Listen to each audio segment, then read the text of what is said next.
La Sociedad Dominica de Medios de Comunicación, Sodomco, presenta A Pensar Más con Rosa María Palacios.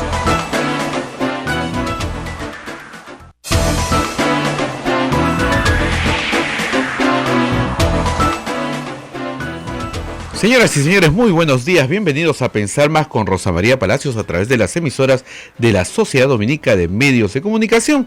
Ya estamos en todo Lima a través de Radio Santa Rosa, en Chimbote a través de Radio Santo Domingo, en Arequipa a través de Radio San Martín, en Cusco a través de Radio Veritas, Ucayali, Radio Cepagua, La Convención, Radio Quillabamba, Puerto Maldonado, Radio Madre de Dios y todas las emisoras que se nos unen a nivel nacional. Rosa María, muy buenos días. Muy buenos días, amigos. Hoy día vamos a tener la oportunidad de contestar las preguntas que ustedes nos hagan a través de el Facebook, estén donde estén, en Lima, en todo el país, en el resto del planeta, y nos estén escuchando. Porque hay bastante que comentar, y ya hace varios días que estamos en deuda con los oyentes porque no contestamos ninguna pregunta por falta de tiempo. Pero hoy día vamos a tratar de servirlos en la medida de lo posible. Bueno, la noticia de ayer en la tarde, evidentemente, es que no hubo censura. Qué anticlímax, la verdad. Yo estaba ya ahí con el televisor y el control remoto frente a mí, porque pensé que por fin íbamos a saber el secreto mejor guardado del mundo, que es en realidad cuántos fujimoristas quedan.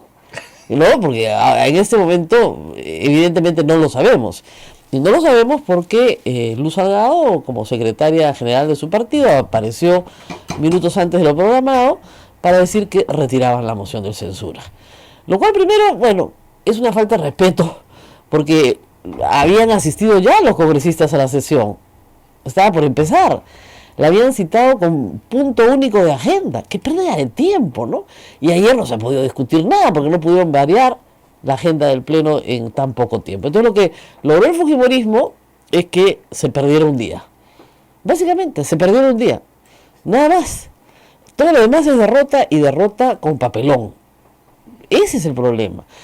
Y no pudimos saber lo que pensábamos ya desde la mañana iba a ser este evento legislativo. No pudimos saber cuántos fujimoristas quedan. Y creo que eso es lo que al final de cuentas importó. En el caso de Fuerza Popular, en la mañana de ayer, Luz Salgado reconoció que no tenían los votos, pero dijo que eso no era lo importante. Lo importante era que no los humillen, que no les digan criminales. Y resultó en la tarde que eso tampoco era importante, porque si no, ¿para qué retiran la moción? El Perú era importante. El Perú primero, dijo. Perú primero. Tomó la frase del presidente de la República, la que más usa en toda su comunicación con la población, y al tomarla, ya uno se quedó un poco desconcertado. Lo más gracioso, hay que decir gracioso porque no queda otro término, podría ser penoso, es que Luz Salgado dijo en su presentación, y el señor Tubino también, que habían conversado con el señor Salaverry y prácticamente que habían llegado a un acuerdo, ¿no? Como si Salaverry hubiera ido a negociar con ellos que no lo censuren. Lo cual no es verdad. No había una negociación con Salaverry presionando para no ser censurado. Porque la misma Luz Salgado en la mañana confesó que no tenían los votos, pues. ¿Qué iba a ir Salaverry a negociar con ellos? Nada. Más bien estaría discutiendo a qué bancada se va a ir, otro tipo de cosa, pero no es que Salaverry les ha ofrecido cumplir con el reglamento. Lo que Salaverry contesta en un tuit minutos después es que él siempre ha cumplido el reglamento. Sí, eso le dice. Claro, pero escucha bien lo que dice Luz Salgado. Dice, nosotros solamente queremos defender el reglamento y el señor Salaverry se ha comprometido a cumplirlo. Entonces retiramos la moción. No. Esa manera tan extraña de distorsionar los hechos, lo único que hace es dejar en ridículo a las personas que hablan de esa manera. La verdad, la moción de censura contra Salaverry no va a proceder porque el Congreso tiene ahora un conjunto de minorías, pero ya nadie tiene la mayoría, ni absoluta ni relativa, ni calificada, no tienen ninguna mayoría. 56, reitero, que sabemos. El congresista Dalmiro Palomino, es divertido esto de los que renuncian, ¿no? Son congresistas de los que nadie había escuchado hablar. A ver, muchachos, acá, Focus Group, ¿ustedes sabían que teníamos un congresista llamado Dalmiro? Dalmiro, que es notable el nombre, no es como para que uno se olvide. Alguno, 1, 2, 3, 4, 5, 6, 7. Tampoco. 8. 8 que tengo delante. ¿Eduardo sabía? No. Tampoco, ni Eduardo sabía que es el más viejo de todos. Ya, Dalmiro Palomino. En mi vida he escuchado el nombre, hace años que sigo la política peruana, ¿no? Entonces, bueno, por lo menos hacen famosos por un minuto porque nos enteramos de su existencia. Entonces, claro, ese es el congresista, ese perfil de congresista, es el más, digamos, más interesado en salirse de Fuerza Popular. Y hay varias razones. La primera es que nadie lo reconoce pues a nivel nacional como congresista. Ha tenido tan poca presencia, tan poco brillo, tal vez no lo han dejado brillar, que ha tenido que someterse a una serie de directivas que no comparte durante más de 2 años y medio. Entonces, en ese contexto, ¿para qué se va a quedar si no está sacando nada para su, digamos, pueblo y nada para su provecho político? Y además no va a poderse reelegir. Mejor se une a un grupo de congresistas que sí podrían hacer un contrapeso al desborde que ha tenido Fuerza Popular. Ahora, también habría que pensar por qué el fujimorismo llegó a esto y qué tendría que hacer para revertir en parte esta situación. Y los diagnósticos los tenemos, por supuesto, hace mucho tiempo. Si usted sigue de cerca la política peruana, sabrá que en realidad la crisis del fujimorismo se origina en una pésima lectura política. En julio del 2016, Keiko Fujimori decidió, primero, ni siquiera saludar al presidente de la República en su triunfo, luego anunciar en un video que iban a gobernar, mientras el presidente hablaba, ella lanzaba su propio discurso por las redes sociales, que ellos iban a gobernar desde el Congreso. Está diciendo, acá el gobierno somos nosotros. Y luego un programa de hostilización permanente, cuyo punto de inicio, yo diría, de hostilización ya manifiesta, fue la censura del ministro de Educación Jaime Saavedra, al cual finalmente le hicieron un favor, porque está en este momento en el Banco Mundial, discutiendo la educación del planeta, no la del Perú, diseñando políticas educativas para el mundo entero. Pero, y de verdad, cuando digo el planeta es el mundo entero, ese punto fue muy claro, porque era fregar por fregar. A ver, ¿cuál es tu ministro que te gusta, el favorito? Ya, a ese no lo bajamos. ¿Por qué? Por nada. Y me invento una razón. En esa época tenían el chat La Mototaxi, que reveló, gracias a que un camarógrafo filmó desde arriba, lo que estas personas conversaban. Y lo que decía Cecilia Chacón resume bien el hecho, ¿no? No saben con quién se meten. Que es la típica del prepotente, ¿no? ¿Usted con quién cree que está hablando? No, es la típica del prepotente perdedor, además, porque habían perdido las elecciones. Entonces, hicieron una pésima lectura. Luego, Keiko Fujimori leyó que Kuczynski la quería mandar a la cárcel y que además el indulto a su padre era lo peor que le podía pasar desde el punto de vista político.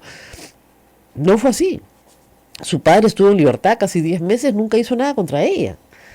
Entonces, ella decide acabar con su hermano, acabar con su padre y acabar con Kuczynski. Todo a la vez. Parecía una triunfadora en ese momento. Coloca a Vizcarra y subestimó a Vizcarra. Pues pensó que iba a ser su títere y no lo fue.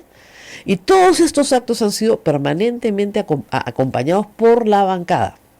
Ahora, ustedes dirán, pero ¿cómo hacía para tener tanta ascendencia sobre los congresistas? Se reunía uno por uno con ellos, discutían los planes para su región, veían qué se podía hacer para mejorar las condiciones de vida de las poblaciones que habían elegido estos congresistas. No, una vez por semana los sentaba a todos y les decían qué era lo que tenían que hacer. Porque se reunía un mini grupo, ¿no es cierto? Y de ese mini grupo, como decía Augusto Lores, se cortaba el jamón, luego los reunían y le decían, eso es lo que vamos a hacer.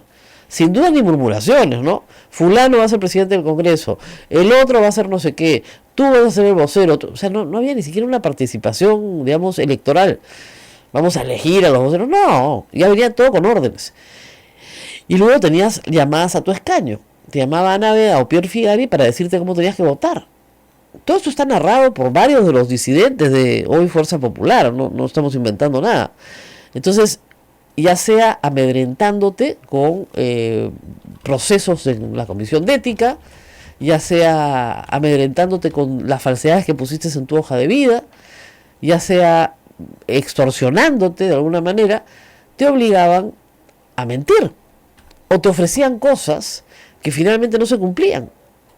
Entonces, las iniciativas que cada congresista llevó de su provincia, de su pueblo, pasaron a segundo plano. Y simple y llanamente perdieron credibilidad. Keiko Fujimori fue perdiendo liderazgo poco a poco porque no desarrolló un liderazgo positivo. Tú lo que esperas en una lideresa de un partido que no ha ganado y que aspira a ganar la siguiente elección presidencial es desarrollar un liderazgo positivo, donde la gente vea realmente que si bien no ganaste en una segunda oportunidad, te mereces una tercera oportunidad, porque vas a hacer cosas buenas por el país. Y lo que hizo sistemáticamente fue hacer cosas malas por el país. Y eso no estamos hablando de la revelación que hemos conocido después gracias a los audios de Lavajuez, donde lo que estaba buscando era que Inostroza le manejara una casación a la Corte Suprema para que archiven todas las investigaciones que habían contra ella. Es decir, el uso político del Poder Judicial. Eso lo hemos sabido después. Pero a lo que voy es que los errores que ella ha cometido, Keiko Fujimori, y luego su grupo, han sido errores garrafales. Si está en la situación que está, la primera responsable es Keiko Fujimori. Por eso es muy raro, y mucha gente cuestiona, este pedido de apoyo al presidente, el último que ha realizado, porque dicen, no es consistente con toda su conducta anterior. Y más bien tiene que ver con la esperanza de que los jueces cambiaran su perspectiva respecto a Keiko Fujimori. Y decir, sí, pues no está obstruyendo la justicia en realidad, ¿no? Sino que en realidad queda más claro que quiere colaborar con la reforma de la fiscalía, etc. Pero sonó muy falso. Como dicen los gringos, too little, too late. O sea, muy poquito y muy tarde. Y el asunto es que Keiko Fujimori va a seguir presa por algún tiempo, porque todavía tiene que resolverse su apelación en casación, y eso podrá ser sin fecha, prácticamente sin fecha. Y lo más probable es que le digan que no, y tenga que arrancar de nuevo por el habeas corpus y tratar de llegar al Tribunal Constitucional, lo cual le va a demorar lo mismo que a los Humala, probablemente 9 o 10 meses. Esa es su situación. Ante esa situación, ¿qué sucedió después? Sus congresistas comenzaron a rebelarse. Como les decía ayer, ¿no? Son como gallinas sin cabeza que están corriendo pero disparando sangre por todos lados. O sea, corren en círculos, ¿no? Pero no están yendo a ninguna parte, y en el camino chorrean sangre por donde van. Entonces, todos los hechos de ayer se entienden en ese contexto. En el contexto de un grupo de personas maltratadas que siguió a pie juntillas lo que se les dijo por temor, algunos por entusiasmo tal vez o por ambición política, y que ese mundo está desapareciendo ante sus ojos. Entonces van a salirse de todas maneras, no les ofrece nada. Y además, a pesar de que Keiko Fujimori sí quiso construir un partido, a diferencia de su padre que nunca quiso tener uno, no le dio a ese partido un carácter de, militancia o de permanencia. Si tú ganas las elecciones legislativas con 73 de 130 congresistas y resulta que solo 11 son tus militantes, entonces estás en una situación complicada, porque estás en manos de este grupo que en realidad es el mayoritario, que es el de los no militantes, el de los invitados, ¿no? Ahora, hay cosas curiosas, ¿no? Luz Salgado es invitada, ¿no? Pero es la secretaria general del Exactamente, partido. Explícame cómo funciona eso. Es el no querer en el fondo darle institucionalidad a su partido. Y ese es un error también. O sea, quiso corregir el error de su padre, pero no lo terminó de corregir bien. Y estamos en esta situación. Ahora, un grupo de 40 a 50 congresistas en estado de permanente rebeldía y obstrucción a todo lo que sea sensato es también un problema para el país. ¿Qué debería hacer en el futuro Fuerza Popular para cambiar su situación?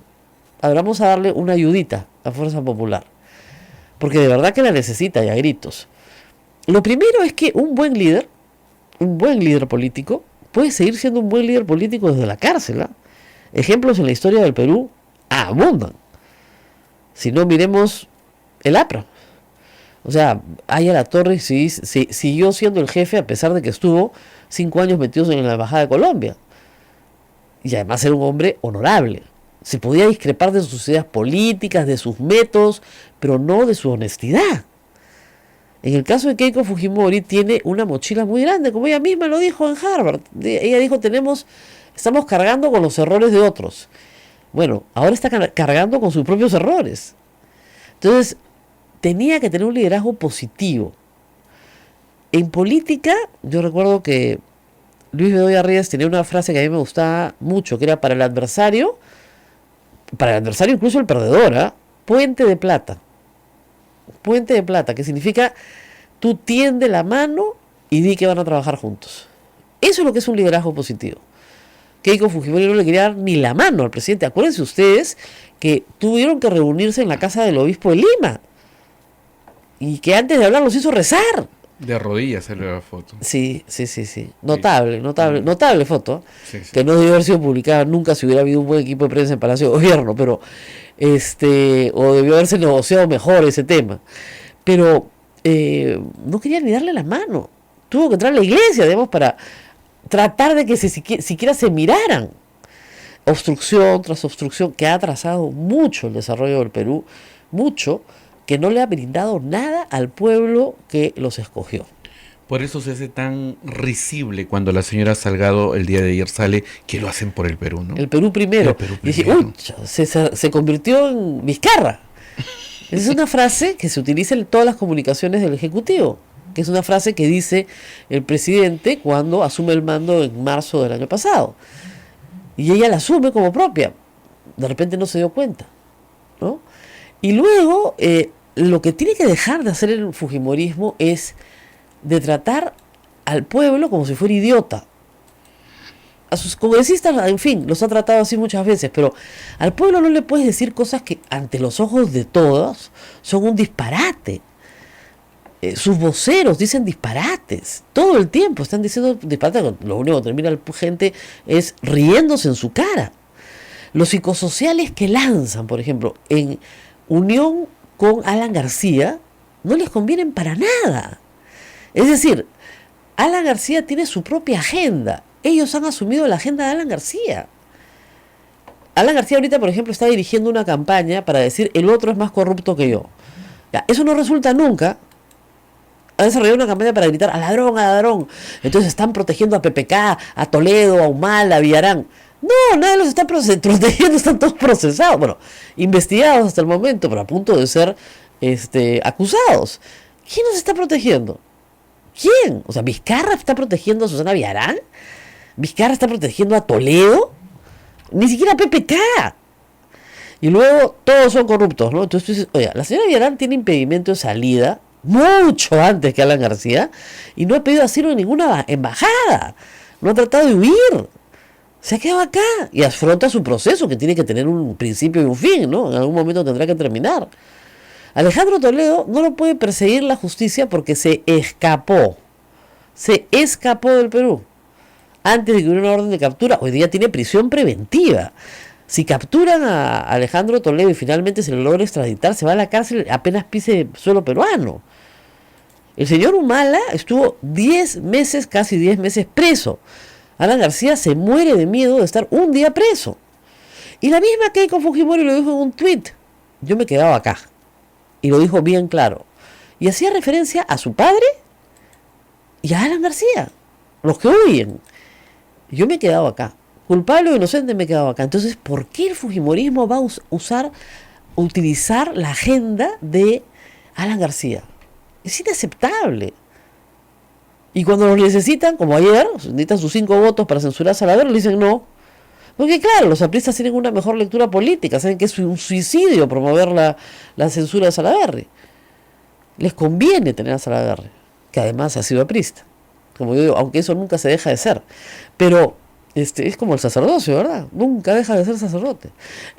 Aunque de ver cómo se rían acá, aunque te retiren las licencias y todo lo demás, sigue siendo, ¿no es cierto? Muy bien. Entonces, al final de cuentas, ese es otro error garrafal. Yo entiendo que por razones de estrategia tú puedas concederle a un aliado de facto una serie de ventajas y beneficios, pero asumir su agenda porque tú no tienes una, es un error garrafal. Entonces, lo primero que tendrían que hacer también en un esfuerzo de renovación es deslindar de la agenda aprista, porque además a Keiko Fujimori, lo he repetido 1000 veces, se le está persiguiendo por un lavado de activos, nos lo dijo acá el fiscal Vela, que va a ser muy difícil de probar. En cambio, Alan García, cuando llegue la información de Brasil, se le va a perseguir por cohecho, por colusión. Él ha sido presidente, Keiko Fujimori no. ¿Por qué van a tener que asumir la misma agenda? De ninguna manera. Si Alan García obviamente quiere hostilizar al gobierno, dirigir estos psicosociales que no tienen sentido, igual como Chávarri, ¿no? O sea, ¿por qué va a asumir el fujimorismo la agenda de Chávarri? Porque lo estaban protegiendo y ahora se nota más. Entonces, y lamentablemente el fujimorismo ha cometido exactamente lo que dijo Alberto de la Hunde, ¿no es cierto? Hechos que revelan un pacto de impunidad para proteger al fiscal de la Nación. ¿En qué los beneficia proteger al fiscal de la Nación Chávarri actualmente? En nada. Pero en nada. No los beneficia en nada. Chávarri se iba a tener que ir tarde o temprano y no ha hecho más que cometer delito tras delito. Entonces, nueva reflexión, ahora que Keiko Fujimori tiene tiempo para pensar tantas horas al día, tiene que pensar, ya, ¿por qué asumimos la agenda de Alan García? No sé. ¿Por qué asumimos la agenda de Chávarri? No sé. Bueno, pero comienza a preguntarte si te sirvió de algo. ¿Por qué estábamos tan felices cuando nos bajamos a PPK? Si PPK probablemente hubiera sido el único que nos hubiera protegido porque estaba rodeado ante ellos desde el primer día. Es una pésima lectura. A Keiko Fujimori le convenía mucho más tener a Kuczynski presidente que a Vizcarra. Porque Vizcarra no le debe nada. Kuczynski quería llevarse los 20 congresistas. No pudo. Miren los hechos, otros hechos, finalmente han demostrado que sí era posible, pero por otra vía. Entonces ahí tienen 3 puntos que creo que son bien fáciles de entender, ¿no? Subestimar al otro, ¿no es cierto? Hacer una mala lectura política de quién es tu verdadero adversario y finalmente asumir la agenda de otros, que no es la tuya. Ahora ustedes me preguntarán cuál es la agenda del fujimorismo.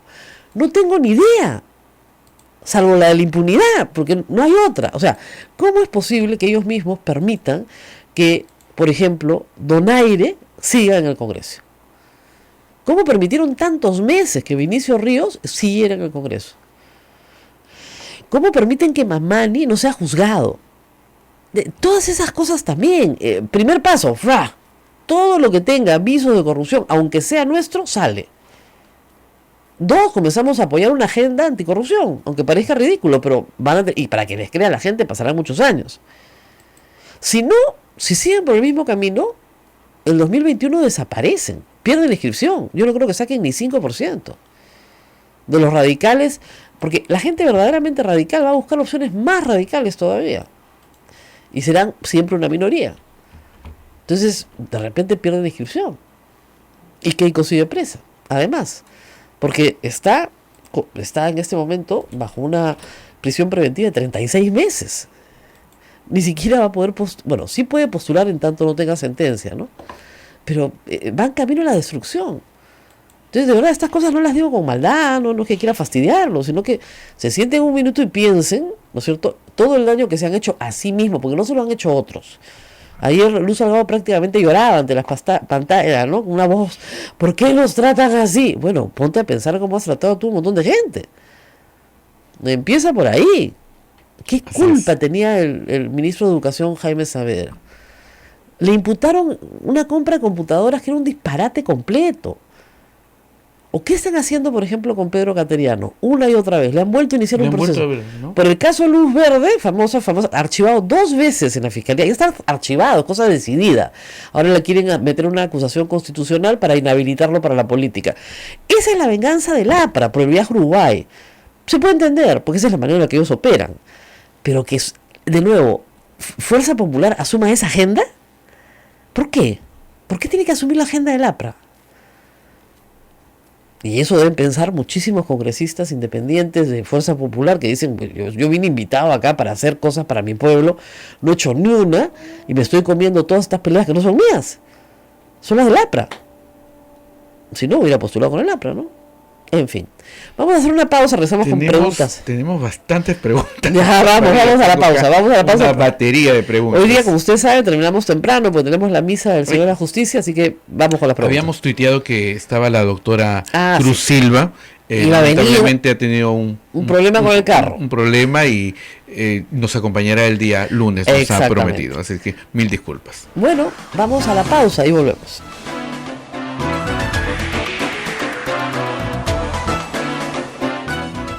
Sodomco, Sociedad Dominica de Medios de Comunicación.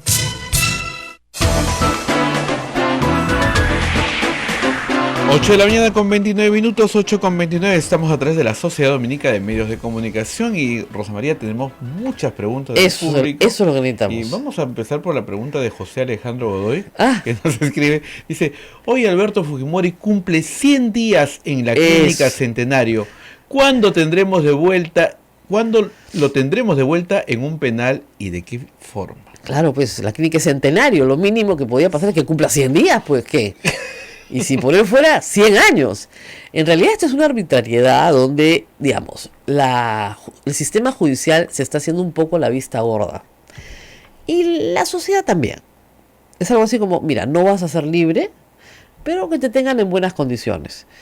Y yo estoy de acuerdo con José Alejandro Godoy, no le corresponde. Tiene que realizar un establecimiento penitenciario, porque es evidente que para su fortuna, goza de buena salud. Y ya lo que todo el mundo se pregunta, y no sin razón, es cuánto cuesta esto y quién lo paga. Porque además, en teoría, está en cuidados intensivos, que es carísimo. Una clínica privada en cuidados intensivos que su familia paga, la pregunta es cómo lo hace. La hija está presa, el hijo lo botaron del Congreso, ¿no? Se ha dedicado a otros temas, ¿no? Pero no es que le sobre la plata, ¿no?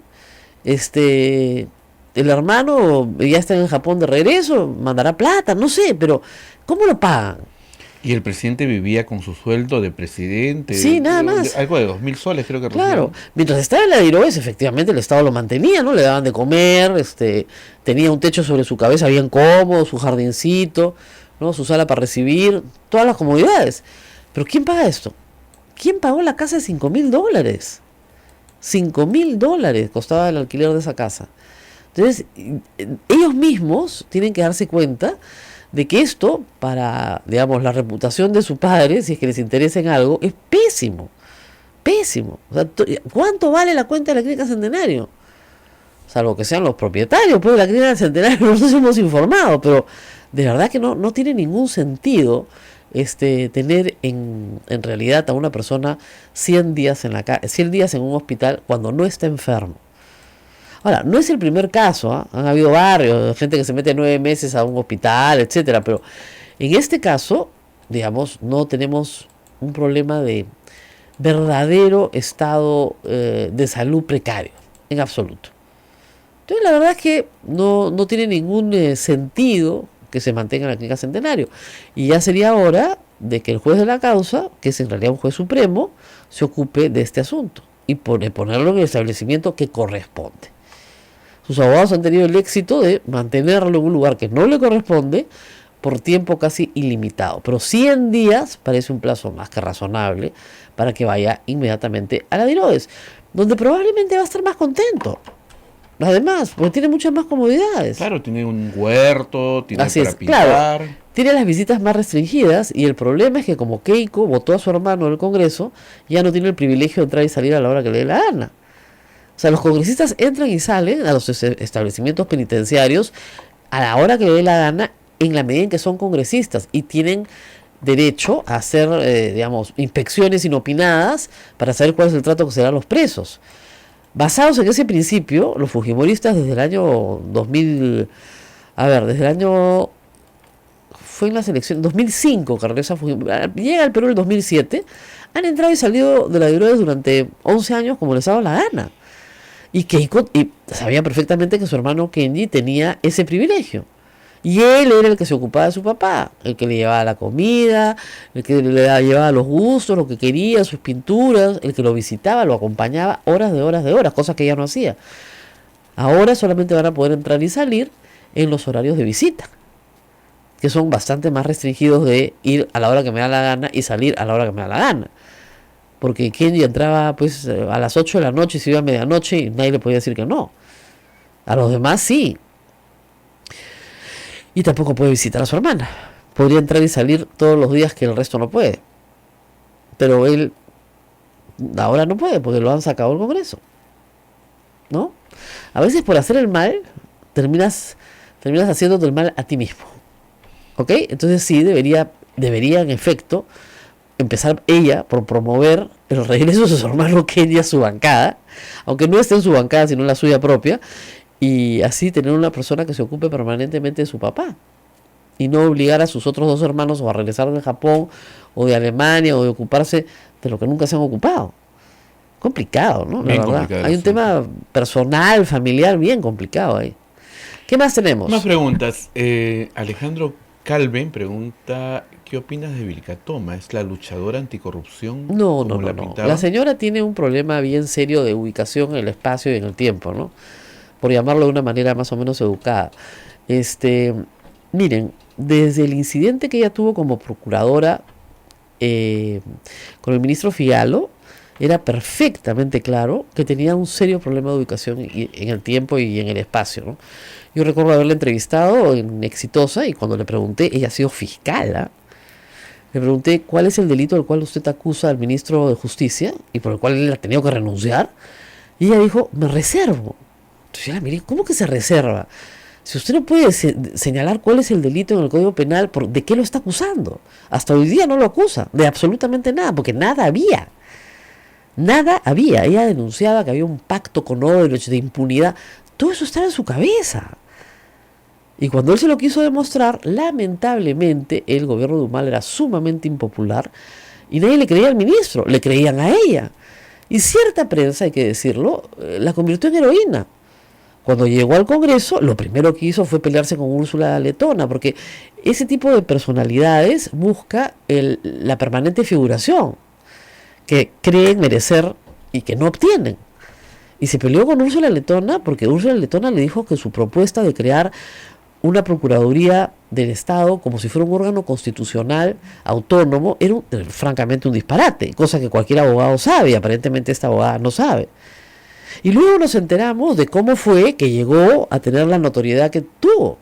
Toda la culpa es del doctor Julio Rizú, que la rescató, realmente la rescató, y después ella lo insulta de una manera espantosa porque claro, él sí sabe toda la verdad, sabe en qué condiciones la rescató. Entonces, mira, ahí todos levantaron la cara. Cuente, si ya lo he contado, ya. No es un asunto íntimo, personal, pero de todas maneras, sí, digamos, se puede ser discreto, pero no es un secreto que la doctora Jenny Vilcatoma estuvo con serios problemas de salud, luego de, primero, haber estado en Ancash, que ella le rogara que la sacaran de Ancash, porque ella estaba viendo el caso de Álvarez. La sacaron de Ancash, pero la mandaron a Iquitos a ver problemas de narcotráfico. Y ahí conoció a Julio Rizú y luego la mandaron a Lima Este y finalmente él la encuentra a su solicitud en una clínica donde ella estaba muy complicada. Y le dice, doctora, renuncie, yo la llevo a la Procuraduría. Usted tiene las capacidades, venga. Y la llevó, pero la llevó en el momento en que él se estaba yendo. Y ahí comenzó a desarrollar esta personalidad histriónica, completamente histriónica, donde ella es la luchadora por la justicia y por la democracia. Pero eso depende del humor con que se levante cada día, ¿no? Porque se va de Fuerza Popular llorando. Pues ustedes recordarán pues el speech de Condorito. Condorito es chileno, es una cosa de locos, ¿verdad? Y luego regresa al fujimorismo desesperada porque le ofrecen ser parte de la mesa directiva.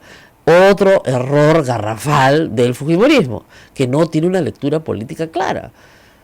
O sea, la señora no es ninguna heroína en anticorrupción, la señora tiene un serio problema, ¿no es cierto?, de salud. ¿Qué más? Edison Zavala dice si por toda la pérdida de tiempo, ayer citando a congresistas y todo, no se les puede sancionar por hacer perder el tiempo a la gente. No, lamentablemente, hacer perder el tiempo a los demás es un pecado, pero no es un delito. De verdad, es pecado, pero no delito. Ojalá lo fuera, pucha. Imagínate tú, todos los ciudadanos que tenemos que lidiar con la burocracia todos los días, le dirías, si usted me hace perder el tiempo, yo lo denuncio por hacerme perder el tiempo. No, lamentablemente no. Ada Bengolea dice, ¿podrían haber procesado por flagrancia de delito al asesor y al personal de resguardo de Chávarri? No, eso sí, de todas maneras. Eso va. Eso, mira, el problema es que flagrancia quiere decir que la policía que estaba ahí la chapaba con la caja. Ya. ¿Ya? Eso es flagrancia. Pero si ya se llevó los documentos, se fue a su casa, pasaron 3 días y recién se dan cuenta, entonces ya no hay flagrancia. Es en el momento o en la persecución. O sea, por ejemplo, si usted atrapa a un ladrón robando, está ya cargando la llanta, digamos, flagrancia. Pero también la policía lo puede perseguir. ¿Se dan cuenta? Entonces lo persiguen a un sitio, se esconde, sale, o sea, y en todo el lapso de esa persecución es flagrancia. Pero es un ladrón en persecución. Acá los hechos se han conocido 2 días después, o 3 días después. Pero sí va a ir, o sea, investigada de todas maneras. Porque el delito que ha cometido, que yo sí les puedo dar el nombre, a diferencia de la señora Vilca Toma, ¿no es cierto?, se llama encubrimiento real.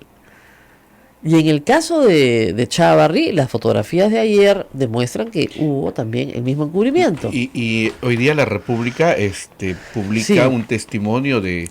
En realidad, esto ya lo sabíamos porque este agente de seguridad, cuando le preguntó a estos por qué estaban entrando a esa zona, le dijo, no, tenemos órdenes del fiscal Chávarri. Ahora, el fiscal Chávarri puede decir, han tomado mi nombre.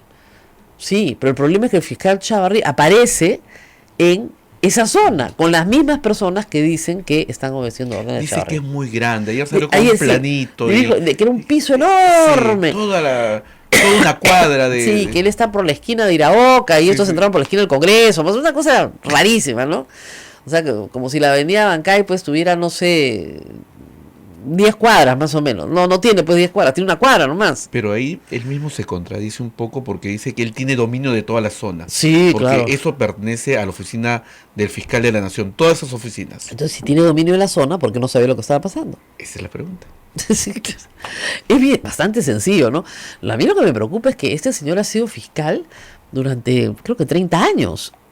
Y ni siquiera puede elaborar una defensa más o menos articulada, ¿no? Como tú dices, no, están lejísimos donde yo estoy, pero yo tengo dominio de todo, ¿ah? Ya, te ponte de acuerdo con tu cerebro, pues. O sea, o tienes dominio de todo, entonces tienes la obligación de verlo todo, o es muy grande, ¿no es cierto? Y no puedes verlo todo. Pero las dos cosas no pueden ser al mismo tiempo. Mario Melgarejo nos dice qué le espera a la excongresista Rosa Venegas y se puede Proceso. atenuar la pena que se le y se puede atenuar la pena que se le viene. Siempre hay atenuantes, ¿no? O sea, que le den los 6 años es difícil, pero, perdón, es fácil. Sí, pues porque efectivamente se ha llevado documentación que presumiblemente era sensible para Chávarri.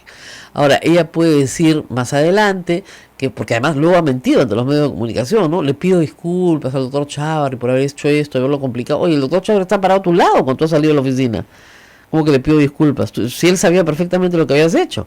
Entonces, ella puede alegar más adelante que la obligaron a incriminarse, ¿no es cierto? Que no quería perder su trabajo, que fue extorsionada, todo eso lo puede decir. Vamos a ver qué dicen sus abogados. Pero si ella dice, sí, yo saqué mis cosas, insiste que sacó sus efectos personales, personalísimos, ¿no?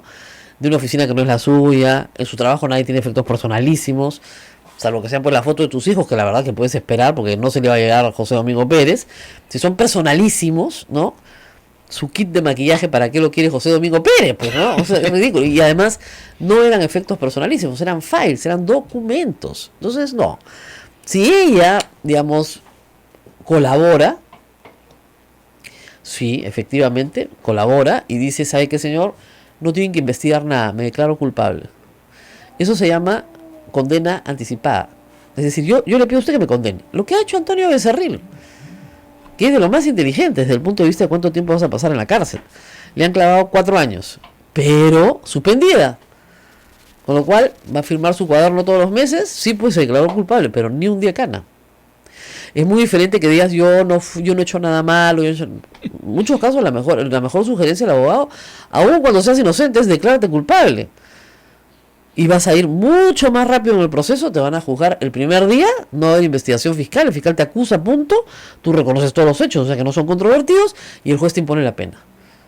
Pero si no lo hace, va a pasar un periodo más o menos largo de investigación, con probablemente cautelas para que no pueda escapar de la justicia, impedimentos, etcétera, y luego va a tener que ser sometido a un juicio donde va a perder. Y aunque apele, va a perder. Y le pueden poner sus 6 años. Mira acá estos chicos. Ustedes no saben la cantidad de veces, a ver, algunas me han hecho caso, que yo le digo a un chico joven que es primario, que ha cometido un delito menor, declárate culpable. Del primer día. Te ahorras el abogado, te ahorras el proceso y lo más probable es que te den prisión suspendida. porque estás colaborando con la justicia. Ahora, si además ella, de pedir una condena anticipada, se convierte en colaborador eficaz, no le van a poder por reparación civil. Y dice, sí, efectivamente, el señor Chávarri me dio la orden. Y se acabó Chávarri. Porque ella puede demostrar no solamente que ha sido condenada, sino que ha estado en ese lugar, que hay videos, que sacó los documentos. Y es más, si ella puede proveer los documentos extraídos, mejor. Pero en el marco no de la nada, ¿no? Sino en el marco de someterse a una condena y en el marco de dar información relevante sobre quiénes fueron los que estaban detrás de esta operación.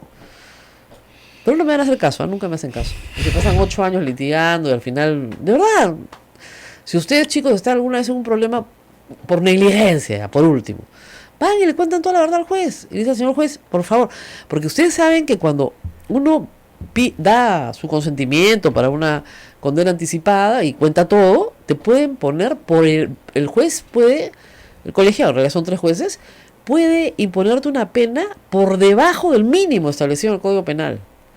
O sea, si el mínimo es 6, te pueden poner 3 y suspendida. O sea, vas a firmar nomás. Vas a firmar. O sea, eso es por eso yo trataba de explicar el otro día. El primer derecho de la sociedad y de las víctimas es... Mira cómo eran Mira cómo se brillan los ojos. Es saber la verdad. Lo primero es saber la verdad. Si tú le das en un proceso la verdad a los que te tienen que juzgar, eso se premia y se premia bien. Probablemente no tengas prisión efectiva. Pero si tú te niegas a reconocer la verdad y la fiscalía tiene que invertir un tiempo enorme en probártelo, porque es de cargo de la fiscalía la prueba, entonces los jueces no van a tener ninguna benevolencia y probablemente te pongan la máxima. ¿Qué más? Antoinette López nos dice que era Domingo Pérez respecto a la señora Venegas. ¿No le corresponde, creo, o sí? No le corresponde. Bueno, en el marco de su investigación, sí le puede corresponder hacer la denuncia, pero es otro fiscal el que tiene que llevar el caso, no ella. Porque él está en lavado y esta señora está siendo procesada por encubrimiento real. No le corresponde a él. Podría denunciar los hechos, sí, ¿no? Proporcionar el material obtenido de las cámaras de vigilancia, etcétera, pero es otro fiscal o otra fiscal la que tiene que seguir la investigación. Daniel Albán dice, ¿qué significa declarar en emergencia el Ministerio Público? ¿Con eso se podrá sacar a Chávarri y los cuellos blancos? A ver, vamos por partes. ¿Qué significa declarar en emergencia? Es una muy buena pregunta, ¿ok? Normalmente en las instituciones públicas que se declaran en emergencia, ¿no es cierto?, lo que te dan es una flexibilidad presupuestal. Es decir, puedes gastar más dinero que el presupuestado, porque te lo autorizan de esa forma, puedes hacer cambios de plazas, porque te lo autorizan de esa forma, puedes hacer licitaciones exonerando de algunos requisitos formales, es decir, te dan una flexibilidad para gastar más rápido, porque hay una emergencia, tienes que gastar más rápido, y para gastar más de lo que se presupuestó originalmente. Esa es la idea central de declarar en emergencia. El asunto es que acá se utiliza la frase declarar en emergencia para cualquier cosa, pero casi para cualquier cosa. Entonces, a veces la frase no tiene ningún sentido, ¿no? Tiene que ser siempre en el sentido de que puedo usar que puedo utilizar el presupuesto público de una manera más flexible. Entonces, ¿qué es lo que querían declarar en emergencia? El Ministerio Público. El Ministerio Público. Entonces lo que le puede pedir la señora Ábalos al MEF es, por favor, necesito que esta declaratoria de emergencia signifique que yo tenga mayores facultades para gasto y mayores facultades para mover a gente de las plazas que actualmente ocupan. No creo que pueda ir más lejos porque tendría que cambiar la Constitución. Y sí es más interesante que la declaratoria unilateral de emergencia, a pesar de que seas organismo autónomo, más interesante lo que el Congreso puede hacer. El Congreso sí puede modificar la ley orgánica del Ministerio Público. Y esa modificación puede significar, por ejemplo, que se amplíe el número de plazas en Fiscalías Supremas. Y que no sean 5, sino que sean 25. Dependiendo de la necesidad. Ahora, eso implica una ampliación de plazas. Y para esa ampliación de plazas sí tendrías que tener una ley de emergencia. Porque no están presupuestadas. Entonces, creo que la solución a los problemas del Ministerio Público pasa por el Congreso de todas maneras. Tarde o temprano, el presidente ha dicho, mi ley, yo, digamos, la presento ahora al país como un insumo. La cuestión de confianza baja de tono, porque el objetivo principal, que era impedir la obstrucción de la justicia de Chávarri, se ha logrado. Pero es un paso bueno, pero no basta. Y lo que ha dicho la doctora Ábalos y también el presidente de la República es que se necesitan cambios legislativos que le permitan una mayor flexibilidad para poder lograr cambios. Lo hizo en cierta forma el doctor Prado en el Poder Judicial, pero no podía remover a ningún fiscal, perdón, a ningún juez. Podría suspender a algunos, sí, pero no podía remover a nadie sin un mandato judicial. Tampoco podía, a ver, en el caso del Poder Judicial no era un tema de plata, no era un tema de mayor uso del presupuesto, era un tema de reorganización, que se logró en parte, pero que no está terminado tampoco ni remotamente, ¿no? O sea, empecemos porque tenemos una Corte Suprema donde la mitad no son titulares. Es gravísimo. ¿Qué más? Paola Mota nos dice: el retroceder con la censura de Salaverry fue también estrategia para evitar la salida de más fujimoristas. Es posible, pero sobre todo que no se vieran los votos. Lo que oculta eso es que hay una votación que no corresponde a los 56 que el fujimorismo declara. Entonces, no solamente era malo porque perdían la votación, porque si tú eres un partido chiquitito y pierdes la votación, bueno, pues digno, ¿no? Sino porque podía probarse en esa votación que de los 56 no hay 56 para censurar a Salaverry. Y eso era gravísimo, pues. Porque sin irse, se iban a declarar en rebeldía y no iban a votar por la censura. Al respecto también Omar Arias nos dice que ayer la señora Filomena, la señora Salgado, Sí. orgullosa, decía que todavía tienen un 77%. No, en la bueno, bancada. eso hay que señalarlo con toda claridad.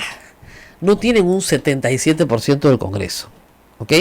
56 de 130 no es 77%. Hasta yo que soy burra para matemáticas me doy claramente que no es así, ¿no es cierto? 56 de 130 es menos del 50%. El 50% es 65. 65 es el Exactamente. 50%. Y tienen 10 menos. A ver, chiquito, rápido, una regla de 3. 56 de 130, ¿cuál es el porcentaje? Rápido, saquen. Rápido. Regla de 3, ¿no les han enseñado? Si ¿A qué? 65 es el 50. Claro. 56, ¿cuánto es? Uy, Son periodistas. son periodistas, yo soy abogada. ¿No? Si me das un lápiz y papel te lo hago al toque, pero no puede. Es bien fácil. A ver, amigos tuiteros, Ahorita nos ¿cuánto mandan. es? Ahorita nos digan. A ver, si 130, regla 3, facilísimo, 100. es 100, 56 es tic tac, tic tac, tic tac. A No ver, entraste a la universidad, Cholo, no entraste, ya. Para el próximo año. Pasa el examen de ingreso. A ver, miren, cómo se ríen todos, no pueden, ¿eh? Lo han sacado yo. A ver, Naila, ¿tú que eres más inteligente? No, dice Naila de frente, Leo, no, pero Eduardo dice, claro, Eduardo tuvo una primaria pues bien hecha, no como la de ustedes. En esa época la educación pública era buena. Que, a ver, no pues, no déjenlo al pobre Abel tranquilo, no puede sacar una regla de 3 tan sencilla. Todos están riendo.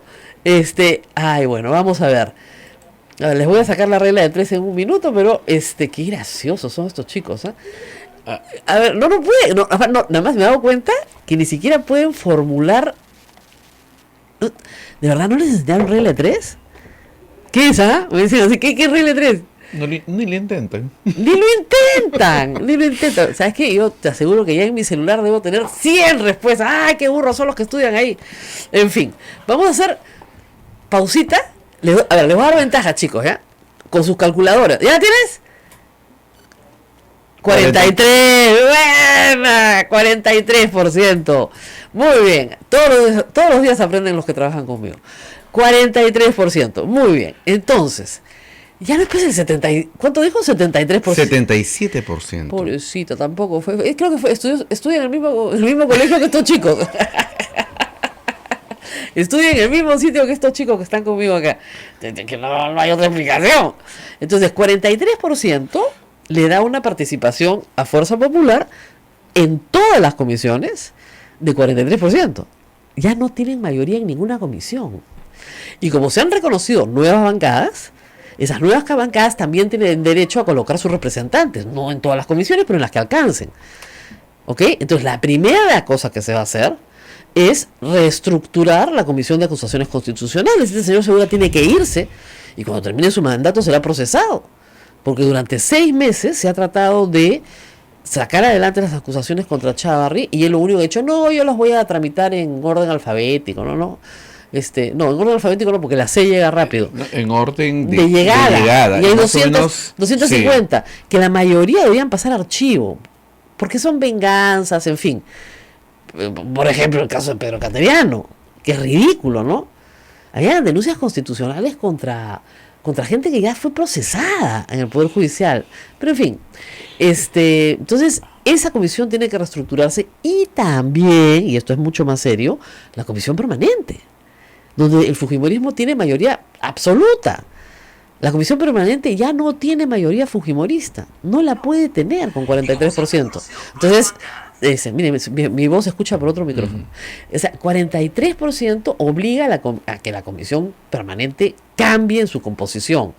Y eso es importante. Qué gracioso. Ahora, claro, me dicen, hay que sumar en ese 43% al APRA. No necesariamente. Por eso que no le salía el cálculo, pues. Los 5 apristas. No, pues, no necesariamente. Claro, ustedes dirán, ahí están los 61. Miren, ayer el aprismo dijo que no iba a votar por la censura de Salaverry. No son suicidas tampoco. O sea, ellos sí leyeron bien la situación y dijeron, no nos conviene para nada. Claro, 43.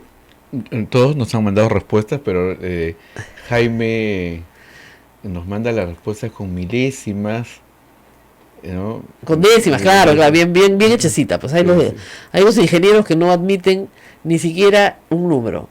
Ayer me ha dicho 65%. No, querida, ¿no?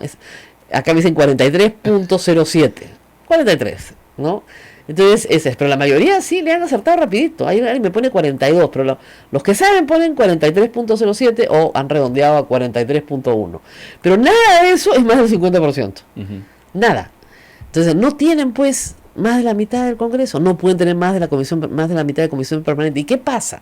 Que, por ejemplo, en el caso de la subcomisión de acusaciones constitucionales, de los 15 miembros, 8 fujimoristas. Entonces, Segura puede hacer lo que le da la gana, porque nunca lo iban a remover.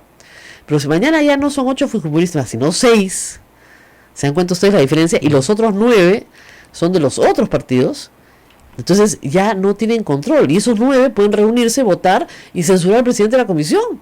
Y elegir entre esos 9 a su presidente de comisión. Y se acabaron. Porque además, desde un punto de vista histórico, eso hay que decirlo, que a veces los más jóvenes no lo van a entender.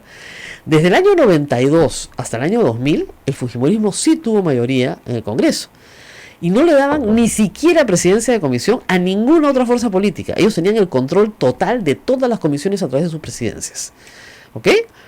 Cuando logran en el año 2001 que un número significativo de fujimoristas o elegidos por el fujimorismo renuncien a la bancada y se vayan, inmediatamente cae Marta Hildra. Pero inmediatamente cae Marta Hildra. No saben gobernarse ni gobernar siendo minoría. No saben. Y en los 3 periodos en que ha tenido presencia, 2006, 2011 y 2016, pero en los 2 primeros, 2006 y 2011, siempre se han aliado de facto con alguna fuerza política que les da mayoría. Han tenido alianza con el APRA desde los 2006 hasta ahora. De facto, por supuesto, es un pacto de facto, pero le daban mayoría al APRA en el gobierno de Alan García, que no había sacado mayoría absoluta, pero le daban mayoría. Y luego, en el 2011, tampoco tenían mayoría absoluta, pero con el APRA, que ya había salido muy debilitada, lograban tener una fuerza que sí los hacía más o menos contundentes en algunos temas. Entonces, no saben hacer eso ahora. Ahora creen que pueden imponer y punto, ya no pueden imponer nada. Con 43% no pueden imponer nada. Ahora, al frente, hay que decirlo también, hay un grupo hay un grupo de partidos con representaciones muy pequeñas, de 8, 10 congresistas. Ponerlos a todos de acuerdo para hacer un bloque opositor al fujimorismo dentro del Congreso va a ser sumamente difícil, porque ahí sí hay agendas bien diferenciadas. O sea, una cosa es en materia económica lo que quiere en la izquierda. Por ejemplo, en materia constitucional, Marco Arana tiene una agenda completamente distinta, quiere una nueva constitución. Entonces, ¿cómo vas a poner esa gente de acuerdo con los PP Causas o con los de APP? Es bien difícil. En algunas materias, en otras será más fácil. ¿Qué más? Ya contestamos de largo la pregunta. Sí, estoy ¿Tenemos que ir a una pausa o ya no? Ya no. Hay silencios, nos hacen notar varios oyentes que hay muchos silencios, como el silencio de Galarreta, Galarreta, sí, el silencio de Alcorta, sí, de Miki Torres, de Becerril. Bueno, ¿no? Becerril está preocupado por su hermano. Yo imagino que ahora que ya su hermano la ha sacado barata, se podrá ocupar de los temas políticos. Y luego tenemos que efectivamente Lourdes Alcorta sí estaba voceada como una de las que iba a renunciar.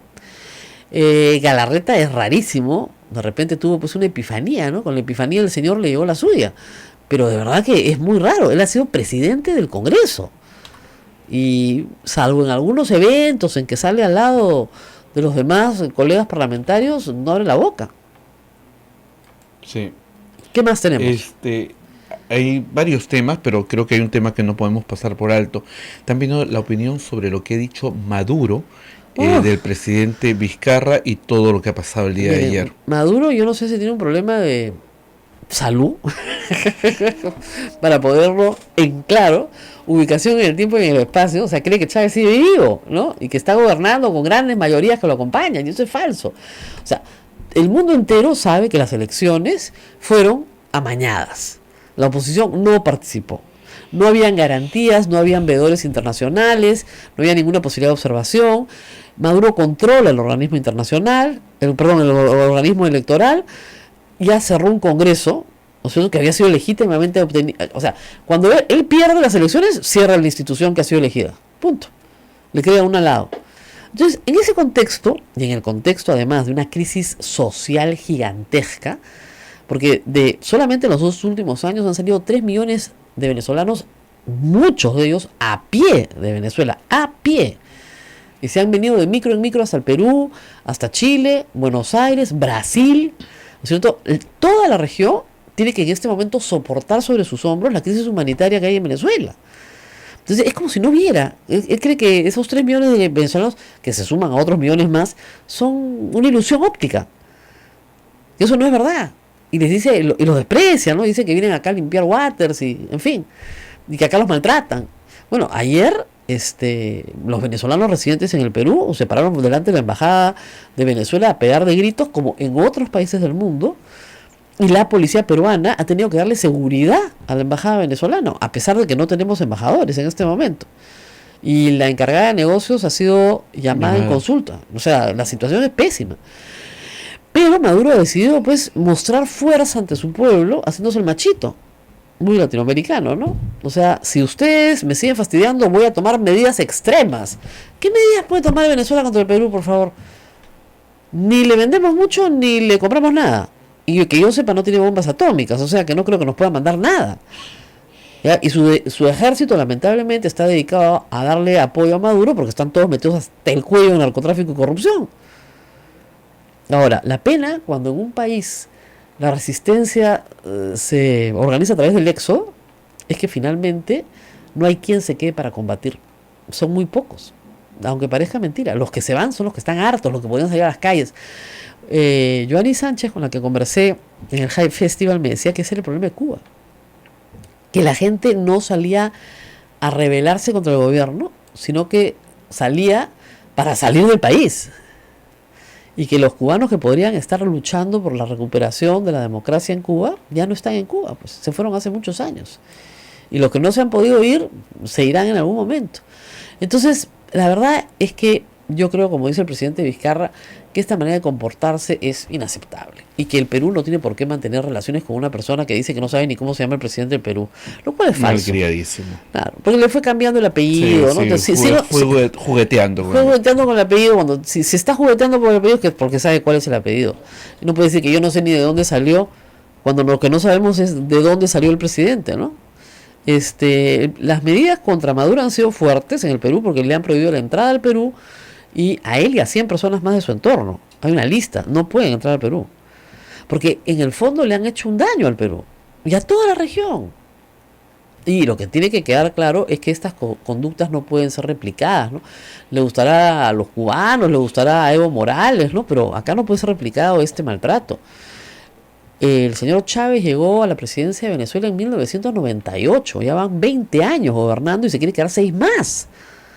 ¿verdad? Y supuestamente lo está haciendo por la vía democrática, lo cual es falso, pues completamente falso. Son todas estas medias verdades que no se dicen con...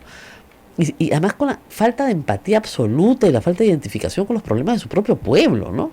Es terrible. Además, Terrible.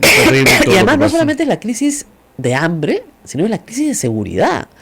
Porque en una sociedad así la gente sale a robar y ya te roban matándote. Así es. Entonces la vida no vale nada en Venezuela en este momento. Venezuela me parece y El Salvador tienen, pero Venezuela más creo, el peor índice de asesinatos en América Latina. Es terrible. Terrible. Nos tenemos que ir, Rosa María. Ya. Hay muchas preguntas que se quedan, disculpen, pero hoy día tenemos misa. Así es. Tan necesaria. Muy necesaria. Muy necesaria. El Señor de la justicia, hay que pedirle mucho porque lo que nos falta es justicia. Nos tenemos que ir, pero el lunes regresaremos con ustedes. De todas maneras, a seguir Veracruz conversando. Silva el lunes, que hoy día no pudo estar con Exactamente, nosotros. que va a ser muy importante que esté justamente porque se está debatiendo el proyecto de ley de Junta Nacional de la Justicia y también porque hay que encontrar vías razonables para que el Ministerio Público recupere pues algo de dignidad, ¿no? Increíble lo que ha pasado. Muchísimas gracias por su preferencia a todos los que nos están sintonizando. Exactamente, y no retiro nada. Cuídense mucho. Le fue muy bien a Alberto de la Onda, no retiró nada, le retiraron su moción. Ellos sí retiraron. Así es. Así es, lo que retiraron fueron ellos. Muy bien, nos vemos el lunes. Hasta pronto.